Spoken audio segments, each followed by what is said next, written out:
Memulai ya, doa dulu. Kabar terima kasih selesaikanmu ya Tuhan, terima kasih dalam namamu kami berdoa. Amin. Yuk, memulai. Siapa nih yang ini? Gue judulnya sambungin yang tadi, ya. Nah, saya cuma mau kasih lihat, ini contohnya, ini dari Steve Jobs, pendirinya Apple. Pasti sama tuh, ceritanya kayak yang tadi di preaching tadi siang, ya. Namanya Connecting the Dots. Ini adalah commencement speech, pidato waktu wisuda yang mungkin terbaik yang ada menurut banyak orang. Jadi ini kata Steve Jobs. You can't connect the dots looking forward. You can only connect them looking backwards. So you have to trust that the dots will somehow connect in your future. You have to trust in something, your gut, destiny, life, karma, whatever. This approach has never let me down and it has made all the difference in my life. Steve Jobs. Oke. Slide berikutnya, ini terjemahan. Kita dapat menghubungkan titik-titik hidup kita dengan melihat ke depan, kita hanya dapat menghubungkan titik tersebut dengan melihat ke belakang. Jadi kita perlu percaya bahwa titik tersebut terhubung dengan masa depan kita. Kita harus percaya sesuatu, perasaan, nasib, hidup, karma, ataupun juga pendekatan ini tidak pernah mengecewakan saya dan ini yang menghasilkan banyak hal dalam hidup saya. Oke? Slide berikutnya. Ini adalah Commencement speech Harvard University, Steve Jobs tahun 2005. Ya, pendiri Apple dan Pixar. Nah, sekarang isinya apa? Ya, saya ringkas saja. Dengerin sendiri di YouTube kalau mau denger. Ya, cuman 10 menit. Ya. Steve Jobs itu lahir dari seorang ibu yang tidak bersuami dan tidak mempunyai pendidikan universitas. Diadopsi oleh kedua orang tua yang juga tidak mempunyai pendidikan universitas. Masuk ke Rich College yang mahal, uang sekolahnya, dan karena tidak tega melihat orang tua harus menghabiskan tabungan untuk uang sekolah, akhirnya Steve Jobs drop out setelah 6 bulan di sekolah. 6 bulan nggak belajar banyak, 1 semester lebih. Ya, berikutnya. Nah, waktu dia di Rich College, Steve Jobs itu mengenal kaligrafi, ya, tipografi, kaligrafi. Jadi cara menulis halus ya. Ya, ini kayak gini kaligrafi, ya. Yang terkenal. Karena di College itu banyak kaligrafinya terkenal. Sekolah itu penuh dengan poster tulisan macam-macam dengan tulisan halus yang indah, kaligrafi. Ini yang memotivasi Steve Jobs untuk mengambil setelah dia drop out dari sekolah, kelas tipografi dan belajar mengenai bermacam jenis tulisan, contohnya serif, ya, Helvetica, Times New Roman, dan seterusnya. Dan hal lain yang buat tulisan tipografi itu indah. Oke? Berikutnya, slide berikutnya. Awalnya hal ini tidak membawa hasil apa-apa. Jadi sama sekali nggak memberkati Steve Jobs. 10 tahun kemudian, 10 tahun, lama ya, saat mendesain komputer Mac, si Steve Jobs, ya, Apple, tipografi inilah yang membedakan Mac dengan komputer pada waktu lainnya pada waktu itu. Ya, kalau dia nggak pernah terekspos dengan pengalaman melihat kaligrafi atau tipografi yang bermacam-macam, itu tuh dia nggak ngerti. Tapi karena pengalaman itu 10 tahun kemudian, ya, itu yang dipakai di Apple dan buat Apple pada waktu itu mulai laku komputernya karena tulisannya bagus antara lain. Jadi saat belajar mengenai tipografi, saya tidak dapat membayangkan hal yang terjadi.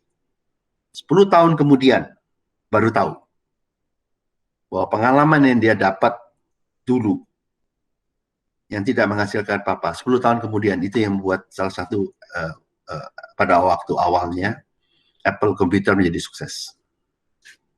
Inilah connecting the dots. Setelah kejadian baru tahu. Ya. Berikutnya, ini pengalaman Steve Jobs yang pertama. Yang kedua, hal lainnya mengenai connecting the dots adalah berikut ini. Saat berumur 30 tahun, saya dipecat dari Apple. Dia pengembangan saham tapi kecil, nah mayoritas kecil. Dan dia dipecat karena dianggap waktu itu kalah sama Windows dan lain-lain. Dan ini menghancurkan hati saya. Saya hampir meninggalkan Silicon Valley. Tapi ternyata dipecat dari Apple adalah hal yang terbaik yang dapat terjadi dalam hidup saya. Oke? Steve Jobs. Saya memulai dari awal lagi. Saya mendirikan perusahaan komputer Next dengan segala ide yang dia punyai. Beda dengan Apple yang udah berubah waktu itu sejak dia dipecat. Dan saya mendirikan perusahaan animasi Pixar. Ya. Dan juga dia karena dipecat, dia balik nol dan dia akhirnya nggak stres, dia kawin dengan istri sampai dia mati, yang itu ya istrinya. Pixar itu yang bikin itu ya, Monster apa, Toy Story, Nemo, Finding Nemo, segala macam ya, nomor 1 untuk 3D animation yang akhirnya dibeli sama Disney dan seperti itu. Pixar itu menjadi perusahaan animasi komputer pertama di dunia ya, yang 3D ya. Dan akhirnya itu dibeli sama Disney dan Apple juga akhirnya membeli Next dan saya kembali ke Apple. Oke? Ya. Dan waktu Steve Jobs balik ke Apple, di jabatan kembali menjadi direktur utama di Apple, sejak itu sukses luar biasa karena pernah dipecat dan mengalami ini tadi. Jadi itu pengalaman kedua. Dan dia berasa ya, kalau dia nggak pernah dipecat, dia nggak bisa menjadi CEO yang kedua yang bagus sekali, nggak bisa bikin Apple menjadi perusahaan yang sebesar ini, perusahaan yang seperti itu, dan nggak bisa bikin Pixar kalau nggak pernah dipecat. Ya. Hal ketiga, connecting the dot. Jadi ini dia hanya tahu dipecat itu akhirnya bermanfaat buat dia setelah terjadi hal-hal itu. Sebelumnya nggak tahu. Hal ketiga. Hal berikutnya adalah hal berhubungan dengan kematian. Sejak umur 17, saya setiap hari melihat di kaca dan bertanya, jika hari ini adalah hari terakhir dalam hidupmu, apa yang kamu mau kerjakan? Apa yang hendak kamu lakukan hari ini? Jadi kematian itu udah selalu di pikirannya Steve Jobs. Jika jawabannya tidak secara terus-menerus, ya artinya hari ini boring, hari ini nggak ada apa-apa gitu, artinya saya harus memikirkan hal yang baru. Dia mau manfaatkan karena dia berasanya akan mati. Jadi dia nggak mau menyia-nyiakan waktu. Ya, jadi harus inovasi, harus bikin baru Sabtu. Gitu. Lalu berikutnya, ini tahun 2005 ya. Ya sekarang sih udah mati, tapi ya waktu itu dia masih hidup dan masih hidup cukup lama. Jadi tahun lalu, jadi waktu itu 2004 ya, tahun lalu, saya didiagnosa kena kanker pankreas. Kanker pankreas itu biasanya cepat mati ya, nggak ada obat. Artinya hal-hal yang tadinya tersedia 10 tahun untuk saya ceritakan ke anak saya, dia udah punya anak. Sekarang waktu yang tersedia hanya berapa bulan aja. Tapi kebetulan dia sembuh. Ya, untuk sementara sembuh. Ya. Jadi ini yang buat kematian itu ya, yang ini itu yang buat dia selalu berinovasi. Jadi kalau dia nggak ada itu pengalaman itu, daya inovasinya kurang. Itu yang Steve Jobs merasakan. Jadi pengalamannya buruk ya, kayak ancaman kematian, pikirannya mau mati dan seterusnya. Tapi itu yang buat dia menjadi orang yang paling inovatif di dunia. Nah ini kata-kata dia, waktu hidup kita terbatas. Jadi janganlah hidup menurut pola hidup orang lain. Itu Steve Jobs ya. Janganlah terikat pada dogma pikiran orang lain. Nah ini ya, dia bilang gini, janganlah suara-suara di luar menutup suara di dalam hatimu. Jadi Steve Jobs itu nggak pernah dengerin aneh-aneh. Dia dengerin dalam. Ya, di hatinya. Suara hatinya. Oke, kenapa? Berikutnya, slide berikutnya. Yang paling penting adalah ikutilah suara dan intuisi yang ada di dalam hatimu. Itu menurut Steve Jobs. Karena pengalaman Steve Jobs, hatimu sebetulnya telah mengetahui apakah masa depanmu. Jadi di dalam Steve Jobs, dia berasanya, di dalam hatinya, udah ditaruh keinginan dan tujuan hidup tertentu untuk masa depan. Jadi udah ditaruh dalam hati, sudah ditaruh rencana untuk masa depan. Itu Steve Jobs. Ya. Dan saat kali di wisuda dan mulai hidup baru, pesan saya adalah stay hungry. Ini kepada tamatan Stanford waktu itu, dan stay foolish. Stay hungry artinya terus belajar, nggak berasa paling pinter. Oke? Nggak berasa paling tahu. Selalu lapar. Kedua, stay foolish. Sama. Belajar terus dan tidak pernah sombong. Ya? Nggak pernah sombong. Stay foolish. Dan selalu mau lihat pengalaman dan atau kesempatan yang ada. Berikutnya, Steve Jobs itu ya oleh banyak orang di dunia sering dianggap sebagai orang yang paling inovatif di dunia. Pendiri dari perusahaan animasi yang paling terkemuka di dunia, yang sampai sekarang juga masih jaya dan dibeli Disney. Ya. Dan pendiri dan yang membesarkan Apple menjadi perusahaan yang paling bernilai di dunia. Terakhir adalah nilainya Apple, kalau sahamnya dijual di pasar itu, nilainya 2,5 triliun dolar. 2,5 triliun dolar. Keuntungannya 100 miliar dolar per tahun. Ini pendirinya dan yang besar itu namanya Steve Jobs. Oke? Nah, berikutnya. Steve Jobs yang paling inovatif dipandang orang, yang mendirikan perusahaan yang paling besar di dunia dan paling untung di dunia, dan dianggap dia genius, oke?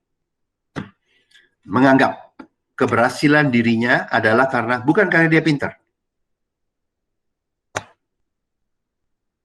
bukan karena dia punya panggilan khusus, bukan karena dia sangat berbakat, tetapi karena yang di atas memberikan titik-titik pengalaman hidup yang membuat dia berhasil. Itulah connecting the dots. Jadi dia berhasil karena diberikan pengalaman tertentu dalam hidup yang membuat dia berhasil di kemudian hari. Seperti melihat kaligrafi waktu dia sekolah di Reed College, seperti ada perasaan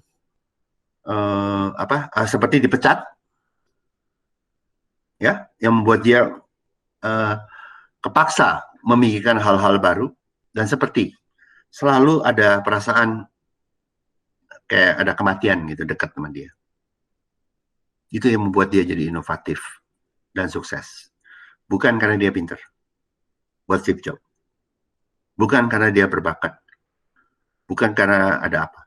Tapi karena ada yang memberikan pengalaman-pengalaman tertentu dalam hidupnya yang membuat dia berhasil. Buat saya, itulah yang namanya rendah hati. Ya. Terakhir, setelah saya, itulah sebab aku ini mengetahui rancangan-rancangan apa yang ada padaku. Rancangan itu ya begini. Titik-titik pengalaman dalam hidup, ketemu siapa, dan lain-lain. Sejak awal sudah diberikan supaya kita sukses. Ya, kita bisa melenceng. Tapi sebetulnya yang di atas sudah mempunyai rancangan. Rancangan itu apa sih? Rancangan itu titik-titik. Ya. Hal-hal yang sudah diberikan sejak dahulu untuk jadi berkat buat kita. Itulah disebut rancangan-rancangan apa yang dapat aku mengenai kamu. Demikian firman Tuhan, yaitu rancangan damai sejahtera. Bukan rancangan kecelakaan untuk memberikan kepadamu hari depan yang penuh harapan. Rancangan damai sejahtera itu untuk memberikan hari depan yang penuh harapan. Tetapi sebetulnya sudah dimulai sejak kita lahir. Dan hanya bisa kita lihat setelah kita ngalamin berkat dari rancangan tersebut. Baru kita lihat, oh dulunya tuh ternyata saya tuh begini dan begitu itu, ternyata itu yang menjadi berkat buat saya atau membawa saya menjadi tertentu. Seperti Steve Jobs. Dia baru sadar bahwa pengalaman dia drop out dari sekolah. Dan di sekolah itu hanya melihat kaligrafi. Tipe font yang indah. Itu yang membuat dia sukses di Apple. Dan dia pernah dipecat. Dia menjadi lebih inovatif. Itu yang membuat dia, di jabatan dia yang kedua di Apple menjadi sangat sukses. Tidak pernah lagi ada orang yang dianggap lebih sukses dari dia.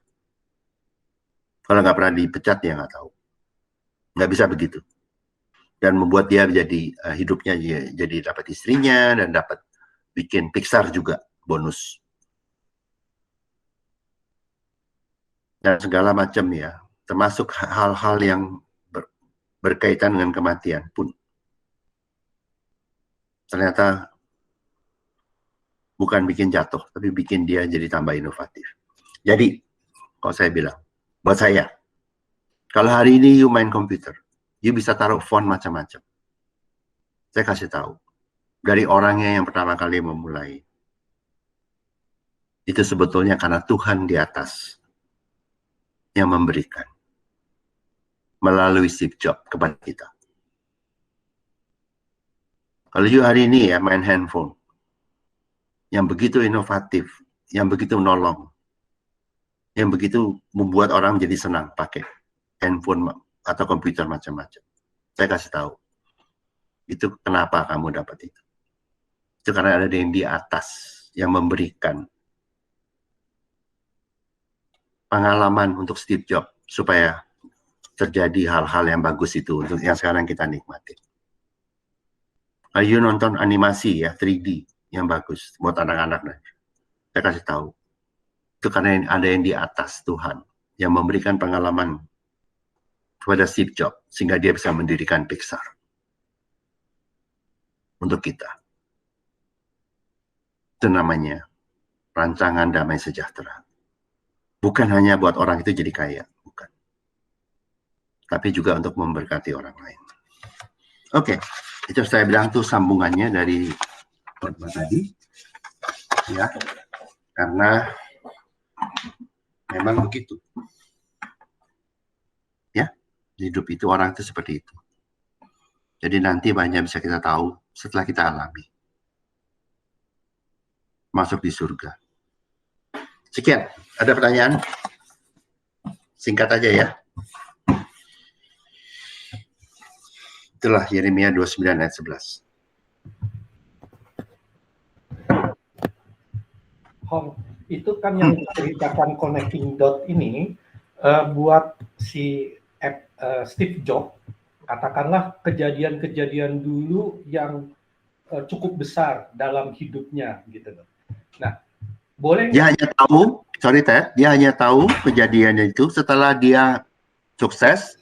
Dia baru, oh saya sukses nih karena itu yang lalu. Dulu misalkan dia dipecat atau yang kejadian-kejadian yang besar buat dia gitu di masa lalu.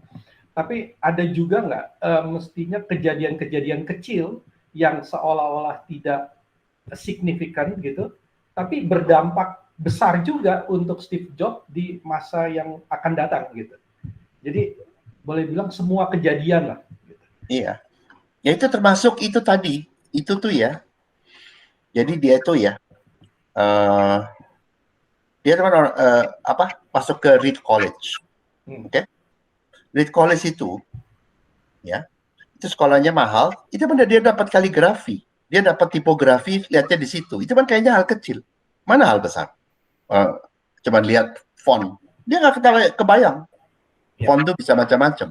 Di sekolah itu dia kebayang. Ya. Nah kenapa? Dan hanya karena di sekolah itu kayaknya hal kecil loh. Ya. Dan kenapa dia drop out? Orang tuanya itu setengah mati mau bayarin sekolah yang adopsi dia. Nggak ada uang. Pas-pasan.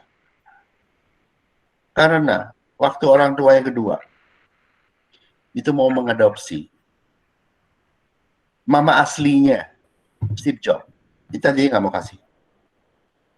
Karena kedua orang tua ini tidak punya pendidikan universitas. Mamanya Steve Jobs kan tidak punya pendidikan universitas, pengen anaknya dapat pendidikan universitas. Tadinya nggak kasih dia adopsi. Karena orang tua yang dua ini tidak punya pendidikan universitas. Orang tua yang dua ini janji kepada mamanya Steve Jobs yang asli. Biarpun mereka tidak berpendidikan universitas, tapi dia akan bayarin Steve Jobs untuk sekolah universitas. Makanya berjuang setengah mati untuk bayar uang sekolah. Nah, Steve Jobs-nya yang nggak tega. Dia berhenti. Ya. Itu pengalaman kecil. Jadinya gede nggak karuan. Apple sampai sekarang kan bagus. The biggest. Itu apa? Itu rapi sekali. Itu font itu udah didesain rapi sekali. Ya sekarang menjadi semua orang begitu ya, Windows segala, Android semua. Itu tak pernah kali dia. Itu kan sampai apa yang kecil-kecil itu apa tuh namanya? Icon semua rapi, colornya, warnanya, di situ dia dapat. Hal kecil. Jadi besar. Benih. Selalu benih. Yang masa lalu itu benih. Terus buahnya nggak ada habis.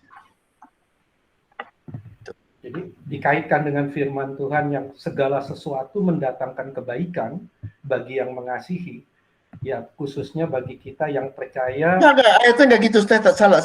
Ayatnya nggak boleh gitu. Bacalah, Roma 8 ayat 28. Allah turut bekerja dalam segala sesuatu. Ya. Untuk mendatangkan kebaikan. Bukan segala sesuatunya loh yang mendatangkan kebaikan, bukan. God causes all things to work together for good. Ya, for those who love Him. Ya, nah ditambah for those who love Him, yang percaya masa depan and called according to His purpose. Rancangan kebaikan, rancangan yang baik gitu loh. Kalau percaya ya berarti percaya kepada Tuhan sudah punya rancangan yang baik di masa depan. Ya, jadi baik gitu. Jadi Roma 8 ayat 28 ya. Itu kan bilangnya ayat 3 ya, God causes all things to work together for good to those who love God, to those who are called according to His purpose, to Christ's purpose. Jadi dia percaya pada firman Tuhan, firman kasih. Ya, His purpose. Ya, to love God. Siapa yang love God? Yang we love because we know that He loved us first. Kita mengasihi karena kita terlebih dahulu tahu kita dikasih. Jadi firman Roma 8 ayat 28 itu adalah orang yang menerima kasih Tuhan. Nah, di situ God causes all things. Allah turut bekerja dalam segala sesuatu untuk mendatangkan kebaikan. Segala sesuatunya bisa keburukan. Ya. Tapi Tuhan bekerja melalui keburukan tadi untuk jadi baik. Bukan yang buruk jadi baik, bukan. Tuhan membuat yang buruk pun bisa memberkatimu. Beda loh. Itulah kesalahan dari Calvinis. Calvinis bilangnya Tuhan kasih yang buruk. Nggak ada. Nggak begitu loh ayatnya. Ya. Lain loh. Tuhan bisa bekerja melalui kegagalanmu untuk bikin kamu berhasil. Itu bisa.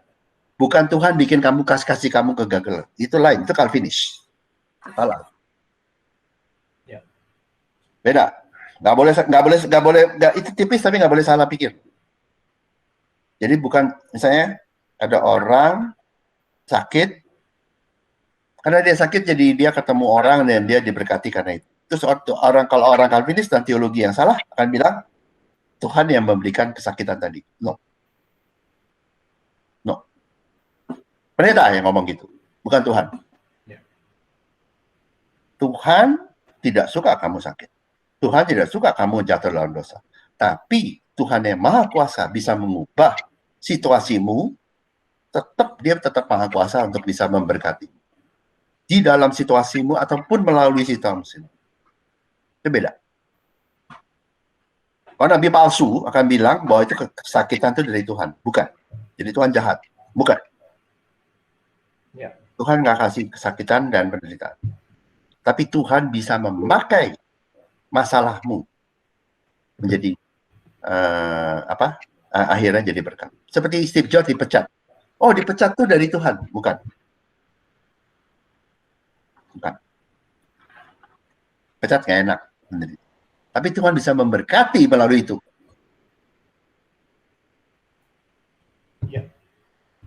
Ya, soalnya orang udah rusak, dunia ini udah rusak oleh teologi. Jadi udah kecampur. Ayatnya nggak gitu. God cause, Allah turut bekerja dalam segala sesuatu. Bukan Allah mendatangkan segala sesuatu. Bukan ya. Turut bekerja apa lain tuh? Nih ya, saya bacain ayatnya dulu ya, supaya ngerti ya. Ya, Matius 23 ayat 13. But woe to you, scribes and the Pharisees. Scribes siapa? Ahli teologi, ahli Taurat. And the Pharisees. Siapa Pharisee? Pharisee itu artinya bangsa yang merasa dirinya terpilih. Cuma ada dua teologi.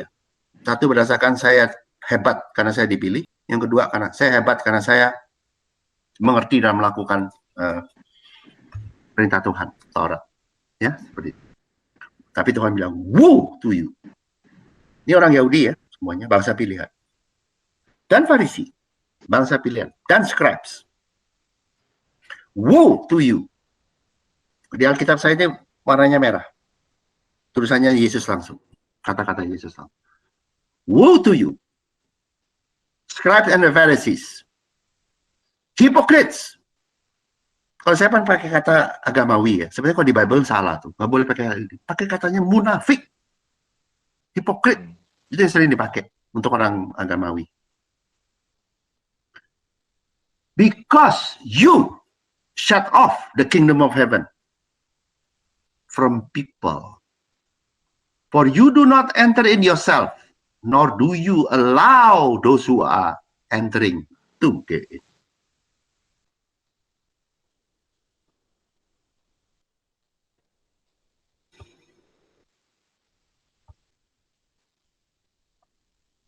Woe to you, ahli teologi, scribes, and the Pharisees. Hypocrite, munafik.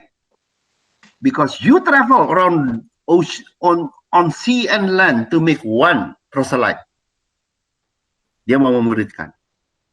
And when he become one, you make him twice as much as a son of hell as yourself.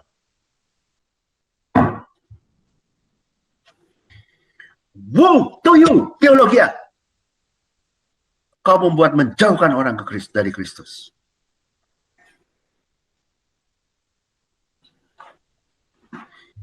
Woe to you, ahli teologia, pendeta-pendeta besar yang masih kacau, munafik.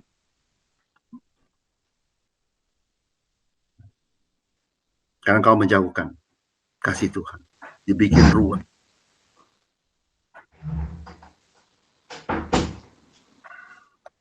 Rancangan apa yang ada demi ini? Rancangan persisnya tuh nggak dikasih tahu toh. Persisnya kapan diberkati, waktunya kapan, cara berkatinya melalui A atau B, nggak dikasih tahu. Ngerti nggak? Ini bedanya Pak. Firmannya sama. Pendeta-pendeta yang besar ini begini Pak. Mereka scheming. Mereka membuat rencana manusia. Kalau bahasa Inggrisnya scheming. Kemudian dia pakai firman mendukung itu.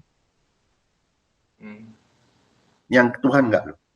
Kalau Tuhan, ini firmanku kamu percaya, pada waktu kamu percaya, dia bekerja. Lain loh Pak. Pendeta besar itu, scheming dulu. Saya menghadapi COVID, saya mesti tolong jemaat, saya mesti kelihatan hebat, dia udah begini dulu, scheming. Baru pakai firman mendukung otaknya. Jadi Tuhannya adalah dia sendiri. Maksudnya Pak, di framing dulu gitu ya Pak? Apa? Maksudnya scheme itu di sini framing gitu maksudnya, di framing dulu. Di scheming Pak, scheming itu buat skema untuk menurut dia, rencana dia, scheming, skema.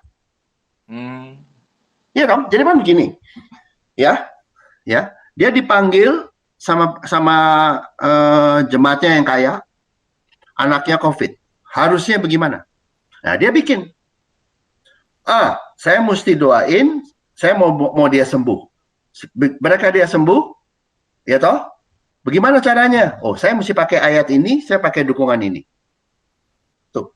Jadi yang hebat, rencananya itu bukan rencana Tuhan loh, rencana dia loh. Kekuatan dia. Kekuatan dia, rencana dia. Habis itu saya doanya kan, wah, tapi saya sendiri kurang mantep nih. Pakai lagi nih ada anak perempuan yang sangat rajin berdoa dan hidupnya susah. Zaman dulu Tuhan sering bantu dia. Dipakai tuh. Kamu udah ikut ya? Kamu ikut. Bantu doa saya. Tipe mesti lihat manusia keluar. Kecerdikan manusia. Ular. Seperti anak itu. Muridnya ular yang cerdik. Tapi kalau yang Bible nggak gitu loh. Hidup normal, ke dokter ya iya, keluarga iya, kerja ya iya, segala macam. Dan jangan ikut yang aneh-aneh kayak tadi. Terus, percaya rencana Tuhan, meskipun kamu tidak tahu. Pokoknya rencana itu baik. Tidak ada keburukan sama sekali. 100% baik, tapi kamu tidak tahu loh. Kapan dapatnya? Persisnya dapatnya gimana kamu nggak tahu. Percaya itu. Percaya. Itulah namanya pengharapan, itulah namanya iman. Dan itulah kita menerima kasih Tuhan. Karena rencana itu diberikan dalam kasih Tuhan. Iman, pengharapan, kasih. Kita terima itu. Pada waktu kita terima itu, Tuhan tuh nyata dalam hidup. Bukan masa depan, dari sekarang. Ngerti ya, Pak? Kebalik tuh. Satu ya. Mau nerusin tadi itu yang ayat dari Roma 13 ayat 8 Pak Hengki tadi ya. Itu lanjutannya bagus sekali itu sebetulnya yang di ayat 9 10 ya. Karena di situ merangkum bahwa hukum Taurat itu ujungnya adalah kasih. Jadi orang melakukan hukum kasih itu dia udah tidak orang yang memiliki kasih, dia nggak melakukan zina, dia nggak melakukan membunuh, dia nggak akan melakukan semua yang dalam hukum Taurat itu jangan ini, jangan itu, jangan. Dan itu yang menjadi pegangan para pendeta atau farisi atau siapapun untuk melarang ini, melarang itu kan. Nah ini bagus sekali menjelaskan itu sebetulnya ayat ini. Jadi apa yang disampaikan oleh Tuhan Yesus itu menggenapi itu. Baca ini ayat 9-nya apa? Baca aja. Karena firman, jangan berzina, jangan bunuh, jangan mencuri, jangan mengini, dan firman lain manapun juga sudah tersebut dalam firman ini, yaitu kasihlah sama manusia seperti dirimu sendiri. Kalau kau mengasihi orang lain, kamu sudah ini. Tapi kan nggak mampu, ya. Kasih tidak berbuat jahat terhadap sama manusia karena kasih adalah kegenapan hukum Taurat. Jadi ujungnya tuh ya hukum Taurat, dia mau genapi, boleh. Tergantung sama kasih Tuhan, sehingga kau bisa mengasihi orang lain. Udah kelar. Balik ke kasih. Iya. Nggak ada di Bible. Only one doctrine. Kasih Tuhan. Iya. Bukan doktrin ya, doktrin nggak enak. Tapi salah satu ajaran. One, not only, not even two. One. Not kasih karunia ya. Kasih. Jangan diganti loh. Kasih ya. Jangan diganti. Pada waktu kita menerima kasih Tuhan, kita sudah menggenapi hukum Taurat. Pada waktu kita menerima kasih Tuhan, dan kemudian kita bisa mengasihi orang lain, kita sudah menggenapi hukum Taurat. Nggak usah dipikir hukum Tauratnya.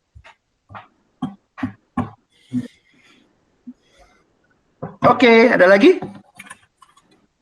Oke, thank you. Jangan berat-berat, enteng aja. Accept the love of God yang membuat kamu holy. Dan pada waktu itu kamu akan mampu. Karena kasih Tuhan, kemampuan Tuhan, kemampuan kamu. Gak ada lagi. There's another teaching. And when the world knows this, and the whole sekolah teologi di kocok kepalanya, and you see, kalau kita dari surga lahan, tuh manusia itu datang ke Kristus, nggak susah. Yang bikin susah, ya iki wong-wong teologi ya iki bikin wangel. The time will come, Lohan. So simple. Because the dog teaching is so simple. Like a father to the son. Anak bungsu yang berbuat salah, Tuhannya ya, satu kata pun nggak ngomong. I love you, kata itu dipeluk, ini langsung diberkati. Ayo sukacita, makan sukacita. That's the father, the heart. Itu Allah yang kudus, yang menguduskan. Dia kudus karena dia kasih, dan karena dia kasih, dia menguduskan yang najis melalui ciptaan baru. That's what. Anak yang bungsulung, yang ahli Taurat, yang ini, Tuhan apain? Dibentak, ditabokin? Enggak. Anakku, segala punyaku milikmu. Itu kepada yang paling ahli Taurat. Digituin sama Tuhan. Dikuduskan. Dibersihin otaknya. Pada waktu itu terjadi. Ya, anak bungsu itu adalah representasi dari aliran Calvinis. Karena dia ngerti kasih karunia Tuhan.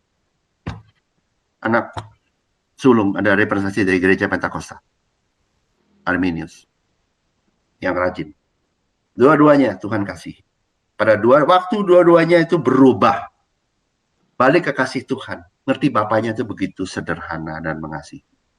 Dunia bertobat. Pada waktu Calvinis berubah menjadi kasih dan Pentakosta menjadi kasih. And that is the prophecy of the Bible. So, jangan lupa sobat. Hari ketiga. Anak bungsu sadar akan kasih Bapa. Anak sulung Pentakostal akan sadar kasih Bapa. Then the work with. And God love Calvinis dan Tuhan mengasihi Pentakostal. No change. Oke? Satu last point. Bagaimana cara Tuhan mengubah? Bikinin buku, baca. No. Dipeluk. Disayang. How Tuhan merubah gereja Calvinis? Melalui kasihnya. Bagaimana Tuhan merubah gereja Pentakosta? Melalui kasih.